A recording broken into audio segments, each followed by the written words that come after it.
Hello दोस्तों, कैसे हैं आप लोग? बढ़िया, एकदम मस्त ज़बरदस्त और स्वस्थ स्वस्थ बहुत ज़रूरी है भाई। ठीक है। क्योंकि स्वस्थ नहीं मेरा हालत ख़राब कर रखा है। ठीक है भाई। बाकी सब बढ़िया है, मज़े में है। ठीक है। चलिए, आपको सबसे पहले तो मैं आपको स्वागत करता हूँ अपने यूट्यूब चैनल पढ़े अड्डा 6284 पे। और जो लोग नए नए जुड़े हैं प्लीज़ सब्सक्राइब कर दीजिएगा चैनल को, ताकि हमको सपोर्ट मिल सके और काम करने की। तो दोस्तों, चलिए स्टार्ट करते हैं फिर से। अपनी दुनिया में मैथ की दुनिया है अभी, फिर साइंस की भी दुनिया आएगी, एसएसटी का भी दुनिया आएगा, धीरे धीरे आएगा सारे कुछ। ठीक है। तो अभी मॉडल पेपर हम स्टार्ट किए हैं मैथ का, और 20 नंबर क्वेश्चन मैंने बोर्ड पर लिखा हुआ है। और अगर आपने ये क्वेश्चन पे आ रहे हैं तो इससे पिछले वाला वीडियो पे आप जाके देख सकते हैं। मैंने 19 नंबर शायद क्वेश्चन तक मैंने डाल रखा है वीडियो। तो चलिए, हाँ, तो एक बात मैं बता देना चाहता हूँ यार, क्वेश्चन स्टार्ट करने से पहले। कितने बच्चे ऐसे होंगे जो देख रहे होंगे, बोल रहे हैं मास्टरवा कैसा है कि कान में हेडफोन लगा के पढ़ा रहा है भाई। ठीक है, कौन सा मास्टर है? तो मैं उनको बता देना चाहता हूँ यार, थोड़ी माइक की दिक्कत है। ठीक है, तो आप समझा करो।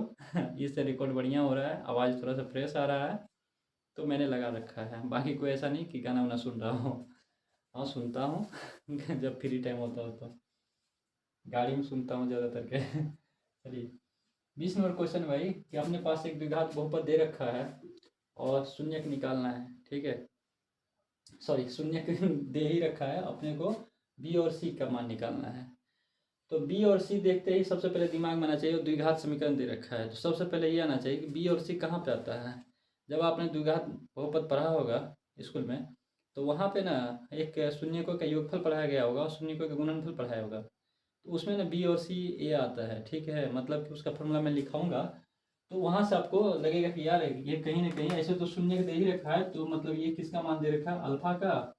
पहले तो अल्फा ही आएगा, है ना? और ये क्या आएगा? बीटा आएगा। ठीक है। और ये द्विघात बहुपद दे रखा है अपने के पास। तो अब ज़्यादा बातें क्या करना, डायरेक्ट बनाते हैं। तो शून्यकों का योगफल क्या होता है? अल्फा प्लस बीटा क्या होता है? माइनस का बी अपॉन का ए। और बी यहाँ पे क्या है? बी क्या होता है? एक्स का कोफिशिएंट। यहाँ पे ऑलरेडी हमको बी दे रखा है, लेकिन प्लस में दे रखा है, तो बी का तो बी रहेगा, माइनस बी हो जाएगा, क्योंकि यहाँ प्लस में है। और अपना फॉर्मूला जो होता है माइनस का होता है, आपने पहले ही पढ़ रखा होगा ये सारी चीज़ें, तो हम बात यहाँ पे नहीं करेंगे ज़्यादा। जब हम वहाँ पे स्टार्ट करेंगे अगले बच्चे के लिए, तो वहाँ पे हम सारी चीज़ें बताएंगे, कैसे आया, कहाँ से आया, किधर से आया। ठीक है। और ए जो होता है वो एक्स स्क्वायर का कोफिशिएंट होता है, तो यहाँ 1 हो गया। तो अल्फा प्लस बीटा का जो और वैल्यू दे ही रखा है, अल्फा का 6 और बीटा का कितना दे रखा है? माइनस का 2। कितना हो जाएगा? माइनस बी अपन का 1। ठीक है। ऐसा 1 लिखने की कोई ज़रूरत नहीं है उतना। ठीक है। तो माइनस का बी, 6 में से 2 गया तो 4 is equal to minus B. Minus का इधर गया तो बी इजिकल टू हम क्या लिखेंगे? माइनस का 4। तो बी का तो वैल्यू आ गया। अब यहाँ पे बी का वैल्यू कितना? 2 में माइनस 4 है, तो पहला तो ये ऑप्शन कट गया, ये भी ऑप्शन कट गया, बचा ये दोनों पे शक है। अब चलो इन दोनों के निकालने के लिए अब एक और निकाल लेते हैं, शून्यकों का गुणनफल। ये क्या होता है? अल्फा इंटू बीटा बराबर क्या होता है? सी अपॉन का ए। अल्फा कितना दे रखा है? 6 और बीटा कितना? माइनस का 2। सी कितना हो गया भाई? सी तो सी दे रखा है यार। ठीक है, सी। और ए कितना दे रखा है? 1। ठीक है। तो 6 दूना 12 इजकल टू सी। तो क्लियर हो गया। सी ए आया -12, तो मतलब ए कन्फर्म आंसर है, बी भी नहीं है। तो चलिए, आशा करते हैं ये समझ में आया होगा। तो चलिए भाई, ये सेकंड क्वेश्चन को देखिए। इसमें क्या बोल रहा है? 3 के पावर में x प्लस वाई है इक्वल टू 3 में के पावर में x माइनस वाई है इक्वल टू √27 है, तो y का मान निकालना है। ठीक है भाई, तो y का मान निकालना है। तो चलिए y का मान निकालते हैं किस तरीके से। देखिए, ये कितना दे रखा है? 3 के पावर में x प्लस वाई अपन में 3 के पावर में x माइनस वाई। यहीं से निकल जाएगा, ज़्यादा कुछ बनाने की ज़रूरत नहीं है। x plus Y x minus Y, तो ये क्या आप कर सकते हो? तो x plus Y equal to कितना हो गया? x माइनस वाई, है ना? घात सेम हो जाएगा, ये पद सेम है तो घात बराबर हो जाएगा। तो इधर कितना हो जाएगा? x प्लस एक्स इधर आ गया तो कितना आ गया? प्लस एक्स इधर आएगा तो माइनस का एक्स। यहाँ कितना? माइनस का वाई है, इधर प्लस वाई इधर गया तो माइनस का वाई। तो एक्स में से एक्स गया 0, वाई वाई कितना आ गया? माइनस का 2 वाई। तो वाई 0 बटे कितना? -2 इजिकल टू वाई 0/2 कितना आ जाए 0, तो y का मान कितना आ गया, y का मान 0 आ गया। अगर सपोज y की जगह हमको अगर पूछता x का मान, तो फिर कैसे निकालते दोस्त। अगर मान लो कि x का पूछ लिया जाता है इस क्वेश्चन में, तो इसको सॉल्व कर लो। इसको क्या लिख सकते हो तुम, 27, 27 को क्या लिख सकते हो, 27 3 बार, 3 3 3 जा 9 3 जा 27, ठीक है। तो कितना 3 के पावर में 3 आ गया, है ना, 3 के पावर 3, इसको 3 3 बार है तो इसको लिख सकते हैं 3 के पावर में 3। जब रूट को हटाएंगे तो 3 के पावर में 3 के पावर कितना 1/2 लगा दिए। अब इसको जब सोल्व करोगे तो 3 से मल्टीप्लाई हो जाएगा 1 में, तो 3/2, ठीक है। 3 तो ये रहबे करेगा, ये 3 1 से मल्टीपल हो गया 3/2 हो गया। अब देखो, अब मैं इसकी इक्वल में ये लिख सकता हूँ क्योंकि यहाँ भी 3 आ गया और यहाँ भी 3 है, ठीक है। तो कितना 3x - y इक्वल टू, या इसको ले लो चाहे इसको ले लो, चाहे कोई दोनों में से एक लेके सोल्व कर सकते हो आप, ठीक है। और 3 के पावर में कितना 3/2, मैंने इसके इक्वल में इसको रख दिया, ठीक है। यहाँ सेम है तो घात क्या हो जाएगा, इक्वल हो जाएगा। तो x - y इक्वल टू कितना 3/2। अब देखो y का वैल्यू कितना आएगा 0 आ गया है, x - 0 इक्वल टू कितना 3/2। तो इसको ऐसे भी लिख सकते हैं, -0 इधर क्या जाना, 0 0 है तो 0 कुछ भी घटाएंगे x में से तो 0 ही x ही रहेगा, तो x बराबर कितना आ गया आंसर 3/2। तो ये x का मान है। अगर मुझसे ऐसे क्वेश्चन में मुझे y का मान पूछ रहा है तो इसलिए y 0 हो जाएगा, ठीक है। तो चलिए ये भी क्वेश्चन आपका बन, ये 22वां क्वेश्चन है अपने बोर्ड पे। चलिए अब इसको सोल्व करते हैं। क्वेश्चन क्या बोल रहा है कि कोई रेखा है 5x + 3 के 5x + ky = 8 है, ठीक है, तथा 15x + 6y = 40 है। अब ये तो दो इक्वेशन दे रखा है अपने को, ठीक है। ये दोनों इक्वेशन क्या है, लीनियर इक्वेशन का है, जिसे रैखिक समीकरण कहते हैं, इसका इक्वेशन है। लेकिन हमारे को एक कंडीशन दे रखा है, क्या दे रखा है, समांतर है। ये दोनों इक्वेशन जो है वो किस कंडीशन को फॉलो कर रहा है, समांतर कंडीशन को फॉलो कर रहा है। तो आप अगर शायद द्विघात बहुपद वाले चैप्टर में अगर पढ़े होंगे तो समांतर का कंडीशन क्या होता है। अगर कोई इक्वेशन दे रखा है ax1 प्लस, जैसे ax1 + by, ठीक है, या ax + by + c = 0, ठीक है। इसको a1 मान लो, इसको b1 मान लो, इसको c1 मान लो। दूसरा इक्वेशन दे रखा है a2x + b2y + c2 = 0, ठीक है भाई। अगर इस तरीके से दो इक्वेशन दे रखा है तो अगर a1/a2 निकालो, ठीक है, a1/a2 इक्वल में आ जाए b1/b2, ठीक है, नॉट इक्वल टू हो रहा हो c1/c2, तो ये किस कंडीशन को फॉलो करता है, ये समांतर कंडीशन को फॉलो करता है, ठीक है। अगर इस तरीके से आ जाए तो अब ये क्या होता नहीं होता वो तो चैप्टर में बात करेंगे। अभी के लिए सिर्फ इस क्वेश्चन को सॉल्व करने में मुझे इसकी ज़रूरत पड़ेगा। तो देखिए क्वेश्चन दे रखा है 5x, ठीक है, + ky = 8। इधर कितना दे रखा है 15x + 6y = 40, ठीक है। अगर मैं a1 देखो तो यहाँ 5 है, a2 कितना है 15 है, तो a1/a2 क्या हो जाएगा 5/15। चलो ठीक है। b1/b2 k/6। हमको क्या पूछ रहा है, k का मान, क्या पूछ रहा है k का मान, तो हमको इसकी ज़रूरत नहीं है। ऐसे भी नॉट इक्वल टू है तो हमको इसको लेने की ज़रूरत है ही नहीं है, ठीक है। हमको यही से क्वेश्चन सोल्व हो जाएगा, k का मान आ जाएगा। तो देखिए 15 के = 30 है ना, 15 के बराबर क्रॉस मल्टीप्लिकेशन कर दोगे 30 आएगा, k का मान कितना आ जाएगा 30, ये यहीं कर दो, 15 दूना 30 कितना आ गया 2। तो इसका आंसर 2 होगा। ऑप्शन मैंने लिखा नहीं है, चलिए इसका आंसर 2 ही बोर्ड पे लिख रखा है। चलिए ज़रा इसको सॉल्व करते हैं। देखिए इसमें मैं 3 पॉइंट बताऊंगा, जो 3 पॉइंट को आपको ध्यान में रखना है, और यही 3 पॉइंट से आपको बहुत सारे क्वेश्चन भी इस तरह से अगर आ जाए एग्जाम में तो आपको आसानी होगा बनाने में। तो चलिए देखिए वो 3 कंडीशन क्या है। पहले तो ये जिस तरह से समीकरण दे रखा है वैसे समीकरण दिया रहेगा आपको, और समीकरण को ये जो समीकरण है किस फॉर्म में है, ये जो x का मान है ये a1 है, ये y का मान जो है a2 है, ये c2 है, ये c1 है, ये b2 है और ये a1 है, ठीक है, सॉरी b1 है और ये a1 है, ठीक है। तो इस तरीके से अगर मैं समझाने के लिए बोलूँ तो दो समीकरण लिखता हूँ, एक a1x, दूसरा b1y और प्लस का c1 = 0, ठीक है। आपको पढ़ाया भी गया होगा ये, क्योंकि अभी तो रिवीजन का समय है, तो आपको ऑलरेडी क्लास में मुझे पूरा विश्वास है कि ये सारी चीज़ें पढ़ाया गया रहता है। और a2x + b2y + c2 = 0, ठीक है। अगर मैं a1/a2 करूँ इक्वल टू में b1/b2 करूँ, नॉट इक्वल टू क्या हो जाएगा, C1/C2 करूँ तो ये कैसा ग्राफ बनता है, अगर ज्योमेट्रिकल ग्राफ देखा जाए, ज्योमेट्रिकल ग्राफ बोलते हैं, ठीक है, या शेप बोलते हैं, ठीक है, ठीक है, दोनों एक ही चीज़ है, ज्यामितीय शेप। तो ये बनेगा समांतर रेखाएं, कैसा बनेगा, समांतर रेखाएं का ग्राफ बनेगा, जैसे समांतर रेखाएं कहते हैं, समांतर रेखाएं के ग्राफ बनेगा। अगर इसका हल पूछे कितना हल होगा तो इसका कोई हल नहीं होता है, ठीक है भाई, जो आपका आंसर में दे रखा है सी आंसर दे रखा है, मतलब ये समांतर के लिए मैं बता रहा हूँ सी आंसर, इस क्वेश्चन के लिए नहीं अभी बताया मैंने, जैसा कोई हल नहीं, ठीक है, कोई हल नहीं।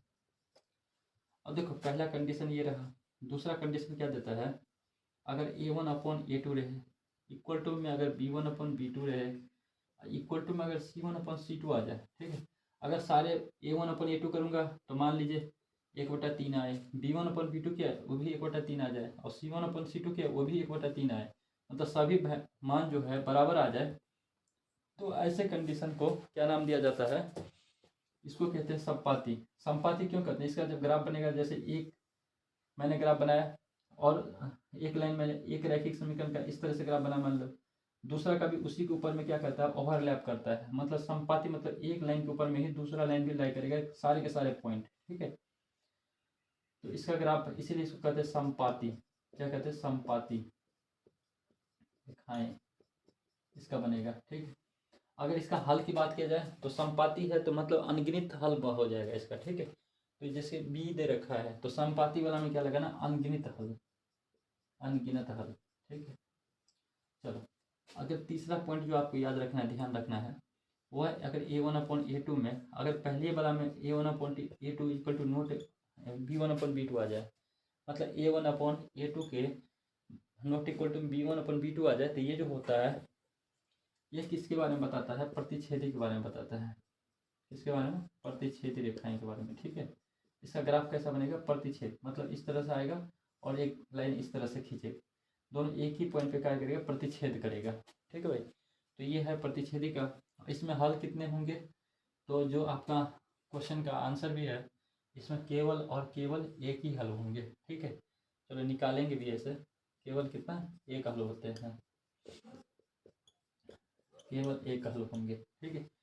अब देखो ये एक समीकरण दे रखा है 6x प्लस -9y प्लस का 6 इजिकल टू का 0, दूसरा दे रखा 18x माइनस 27y प्लस का 15 इजिकल टू का 0, ठीक है भाई। अगर मैं इसको निकालने के लिए चलो तो A1/A2 करूँगा सबसे पहले, तो 6/18 आ गया, चलो सही है। B1/B2 करूँगा तो कितना आ जाएगा, 9/27 आ गया, तो 36/18 36/18 9×27, ठीक है। अब देखो माइनस माइनस था तो माइनस माइनस तो कट ही जाएगा ना भाई, यहाँ भी माइनस है यहाँ भी माइनस, तो 1/3 बराबर 1/3। अगर मैं करूँ 6/15 को तो ये कितना, 3 दूना 6 3 पंचे 15। अब देखो यहाँ पे 1/3 आ रहा है, यहाँ पे इसको कितना आ रहा है, 1/3 आ रहा है, लेकिन यहाँ पे नॉट इक्वल टू क्या रहा है, यहाँ पे आ रहा है 2/5, तो यहाँ क्या आ रहा है, बराबर नहीं हो रहा, तो ये किसका आ रहा है भाई, ये आ रहा है समांतर का, किसका आ रहा है, समांतर का। और सॉरी मैंने इस क्वेश्चन का आंसर यहाँ लगा दिया था, ठीक है ना, लेकिन आपका आंसर जो होगा ये क्या है, समांतर में क्या आ रहा है, कितना, कोई हल नहीं, ठीक है। तो इसका आंसर क्या हो जाएगा, करेक्ट आंसर सी होगा, कोई हल नहीं, ठीक है भाई। तो इस तरीके से अगर देखो जैसे मैं डायरेक्ट तुक्का लगाया था, मुझे मुझे खुद को ही गलत साबित करना था एक्चुअली, क्योंकि मुझे इस कंडीशन को अगर याद रहेगा तो मैं चाह के भी गलत आंसर नहीं सेलेक्ट कर पाऊँगा, ठीक है। मुझे कंडीशन याद है तो मैं हमेशा सही आंसर ही टिक करूँगा, ठीक है भाई। तो ये कंडीशन अपने को पता रहना चाहिए। चलिए ना, ठीक है। इसमें क्या बोल रहा है कि रैखिक समीकरण दे रखा y बराबर x, तो आलेख करने में से किस प्रकार के बिंदु से होकर गुजरता है। अब इसमें क्वेश्चन में ही आंसर दे रखा है, ठीक है। अगर आपने निर्देशांक ज्यामिति पढ़ा होगा तो y बराबर x दे रखा है, मतलब कि बिंदु जो होगा, अगर ये क्या है x है और ये क्या है y है, ये क्या है x है, ये क्या है y है, ये x ये y ये x ये y, निर्देशांक ज्यामिति में सारे आपने पढ़ा होगा, और बहुत सारे उसमें फार्मूला भी है, दूरी फार्मूला है, सेक्शन फार्मूला है, त्रिभुज का एरिया निकालने वाला है, बहुत सारे माध्य का निकालने वाला है, उसमें सेंट्रॉयड है, इनसेंटर है, वो सब इंग्लिश में पढ़ा है तो याद है नाम, हिंदी में देखेंगे उसका नाम क्या होता है। चलिए, तो रैखिक समीकरण में y बराबर x दे रखा है, तो एक क्वेश्चन में ही आंसर दे रखा है, तो यहाँ देखिए यही एक ऑप्शन है, एक्स का मान भी 2 दे रखा है और वाई का मान भी क्या दे रखा है, 2 दे रखा है। तो सिर्फ ये डी ऑप्शन होगा, डायरेक्ट आंसर मार देना है। ठीक है, चलिए अगले क्वेश्चन, ये बोर्ड पे जो है क्वेश्चन नंबर आपका 25 है, ज़रा इसको देखिए। ठीक है, क्वेश्चन क्या बोल रहा है, यदि समांतर श्रेणी एनवा पद है 3n+8 है तो उसका सार्वंतर क्या होगा। ठीक है भाई, अब बोल रखा है कि समांतर श्रेणी में एनवा पद 3n+8 दे रखा है। मैं ऑप्शन नहीं लिख रहा हूँ क्योंकि लिखने में ज़्यादा टाइम लग जाता है, इससे बेहतर है कि बना के समझा दूँ। जहाँ पे ज़रूरत पड़ेगा तो मैं ऑलरेडी लिख दूंगा क्वेश्चन का ऑप्शन, जहाँ पे मुझे और भी कंसेप्ट बताना रहेगा। यहाँ सिंपल सोल्व करना है क्वेश्चन। बोल रहे एनवा पद कितना दे रखा है, 3n। अगर आपने समांतर श्रेणी पढ़ा होगा, एक फॉर्मूला पढ़ा है, ए एन इजिकल टू क्या होता है, a1+n-1 × d। ये एनवा पद निकालने के लिए फॉर्मूला होता है। ठीक है, अब यहाँ पे दे रखा है एनवा पद। ठीक है, मतलब ए एन जो है एनवा पद कुछ इस तरह से 3n+8 दे ही रखा है, समीकरण के रूप में दे रखा है। मतलब ए एनवा पद जो है इस तरीके से दे रखा है क्वेश्चन में। तो मुझे उसका डी निकालना है, डी सार्वंतर डी बोलते हैं, डी निकालना है। और डी का फॉर्मूला के लिए क्या होता है, डी बराबर फॉर्मूला होता है a2 अगला पद माइनस पिछला पद, है ना। और इसी तरह से a3 माइनस a2, ये इसका फॉर्मूला है निकालने का डी का। दो निकालते, दो में अगर समान आ जाए तो फिर वही होगा। अब चलो इसको सबसे पहले सोल्व कर लो। अब यहाँ पे हमको ना a1 दे रखा है, ना a2 दे रखा है, ना a1, ना a2, ना a3, कुछ भी नहीं रखा है। तो डी निकलेगा कैसे, तो इसका सिर्फ यहाँ से निकलेगा। अब इसमें जरा सा दिमाग लगाइए, ए एन बराबर दे रखा है ये समीकरण, तो हम अगर ए एन इजिकल टू 1 मान लें, ठीक है, मान लेते हैं 1, क्योंकि हमको डी ही निकालना है। तो एन इजिकल टू अगर मैं 1 निकाल लूँ, ऐसा तो नहीं है डायरेक्ट 56 नंबर पे होगा या 55 नंबर पे होगा, 54 नंबर पे होगा, 1 से तो शुरू ही होगा भाई। कोई भी पद 1 से तो स्टार्ट ही होगा। तो हम क्या कर लेते हैं, एन इजिकल टू 1 मान लेते हैं। तो a1 इजिकल टू क्या हो जाएगा, 3 × 1 प्लस का 8, कितना आ जाएगा, 3 × 1 = 3 + 8 11। चलो अगर मैं n इजिकल टू 2 मान लिया तो a2 बराबर कितना आ जाएगा, 3 × 2 प्लस का 8, 3 दूना 6 8 14। अगर मैं a3 निकालूँ तो 3 × 3 प्लस का 8, 3 3 9 8 17। चलो 3 पद आ गया, काफ़ी है डी निकालने के लिए। अब यहाँ पे डी का फॉर्मूला है, लिखा है मैंने। a2 कितना आ गया, 14, माइनस का कितना 11, कितना आया 3। ठीक है, अब यहाँ पे देखो a3 कितना है 17, माइनस का 14, कितना है 3। तो मतलब इसका आंसर कितना होगा, डी का आंसर 3 होगा। कॉमन डिफरेंस कितना आएगा, सार्वंतर कितना आएगा, 3 आएगा। ठीक है भाई, तो ये टिक लगा लेना इसका आंसर। लो भाई, तो चलिए इस क्वेश्चन को जरा सॉल्व करते हैं। 26 नंबर क्वेश्चन और 27 नंबर क्वेश्चन है। चलिए क्वेश्चन में क्या बोल रहा है, समांतर श्रेणी का कुछ दे रखा है 81 27 63, कौन सा पद 0 होगा। और इसका बोल रहा है AP 17। चलो एक ही साथ दोनों क्वेश्चन ही बनाएंगे। ठीक है, पहले इसको बना लेते हैं। तो बोल रहा है समांतर श्रेणी ये दे रखा है, कौन सा पद 0 होगा। ठीक है, तो बोल रहा है कौन सा पद 0 होगा, तो मतलब कि कोई ना कोई तो ऐसा पद होगा जो 0 होगा। ए एन का मतलब 0, ऐसा कौन सा पद होगा ए एन बराबर 0। ये इसका मतलब ही यही है, कौन सा पद 0 होगा। तो मतलब क्या दे रखा है, ए एन बराबर 0 दे रखा है, अपने को ये समझ लेना है। ठीक है, अब चलिए अगर मैं यहाँ से डी निकालूँ तो डी कैसे निकलेगा, a2 माइनस का a1, इतना तो आपने पढ़ा ही रखा क्लास में। तो 72 8 माइनस का 9। चलो दूसरा भी निकाल के चेक कर लो, 63 माइनस 72, तो कितना 72 7 2 9 माइनस का 9। ठीक है, तो डी भी आ गया। अब पूछ रहा है क्या, कौन सा पद 0 होगा, मतलब कि ए एन का वैल्यू 0 कब होगा। ठीक है, और डी भी आ गया, और a1 तो यहाँ पे हमको ऑलरेडी दे ही रखा है। तो अपना फॉर्मूला क्या होता है, ए एन बराबर a1 प्लस का n-1 × का डी। ठीक है, अब ए एन का वैल्यू 0 दे रखा तो यहाँ 0 आ जाएगा। a1 का वैल्यू कितना है 81 प्लस का है n-1, यही तो n पद पूछ रहा है कि कितना नंबर पे पद आएगा, कौन सा ऐसा कितने नंबर पे पद आएगा कि 0 होगा, मतलब ए एन का वैल्यू 0 होगा। अगर मुझे n का वैल्यू पता करना है तो मतलब n का वैल्यू निकालना है। डी कितना दे रखा है, -9। ठीक है, अब 0 प्लस 81 इधर आएगा तो माइनस का 81। ठीक है, तो इसको लिखने की कोई दिक्कत नहीं, -81 लिख दो बराबर में। अभी कितना n-1 × माइनस का 9। ठीक है, और जो ये 9 जो है इधर कितना गुना में है, अगर इधर आएगा तो भागे में बन जाएगा। तो माइनस का 9 आ गया, इधर शिफ्ट कर दिया मैंने। यहाँ से माइनस माइनस कट कर दोगे तो 9 में 81। ठीक है, तो 9 बराबर कितना आ जाएगा n-1। अगर n बराबर -1 इधर चला गया तो यहाँ से भी कर सकते हो, -1 इधर आ गया तो 9 प्लस का 1 इजकल टू का n है ना, तो n बराबर 9 प्लस 1 कितना 10, तो कितना आंसर आ गया 10 आ गया इसका आंसर। ठीक है भाई। तो ऐसा अगर इस तरह के समांतर सीढ़ी चलेगा तो 10वां नंबर पे जो टर्म आएगा, ठीक है, जो संख्या आएगी वो 0 आ जाएगा। अब तुम करते जाओ, 63 में से 9 घटाते जाओ, फिर 9 घटाते जाओ, ऐसे 10 नंबर तक पर 9 नंबर के बाद 10वां नंबर आएगा तो 0 पे चला जाएगा। ठीक है भाई। चलो, यदि AP, अब देखो 17वां पद क्या बोल रहा है, 11वें पद से 36 अधिक है। मतलब यहाँ पे अगर ध्यान से देखो क्या बोल रहा है, 17वां पद, ठीक है, इतना देख लेना है। 17वां पद का मतलब क्या हो रहा है, A17 है। ठीक है। अब यहाँ पे क्या बोल रहा है 11वें पद, ठीक है, 11वें का मतलब होता है A11। ठीक है। 36 अधिक है, अधिक का मतलब क्या होता है जोड़, कितना अधिक है 36 अधिक है। ठीक है। अब इस तरीके से बना लो समीकरण में, मतलब जो भी 17वां पद का जो वैल्यू होगा, ठीक है, वो 11वें पद से 36 अधिक होगा। ठीक है, इस तरीके से। तो मतलब A17 बराबर क्या दे रखा है, A11 प्लस का 36 दे रखा है। ठीक है भाई। A17 को हम क्या लिख सकते हैं, देखो अगर जिसको नहीं पता तो n बराबर कितना होता है, A1 प्लस का n-1 इंटू का d। ठीक है। अब n बराबर यहाँ कितना है, n का मतलब कितना है, n का वैल्यू 17 है, n बराबर क्या रख देंगे 17। तो A17 बराबर क्या लिख सकते हैं, A1, ठीक है, प्लस का 17 माइनस का 1 इंटू का d। A17 बराबर कितना हो जाएगा, A1 प्लस का 16d।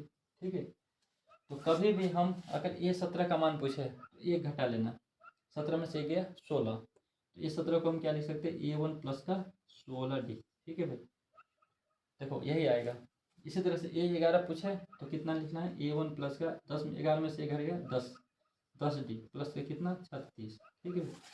ये प्लस A1 इधर जाएगा तो माइनस ऐसे कैंसिल आउट हुई, कर दो यहीं से। ठीक है, क्या इतना सोल्व करना आगे ले गया। अब 16d है और 10d है, 10 इधर आ जाएगा तो 16 में से 10 जाएगा कितना 6, तो कितना आएगा 6d बराबर कितना 36। 6 से काटोगे कितना 6 बार में, तो d का मान कितना आ गया 6।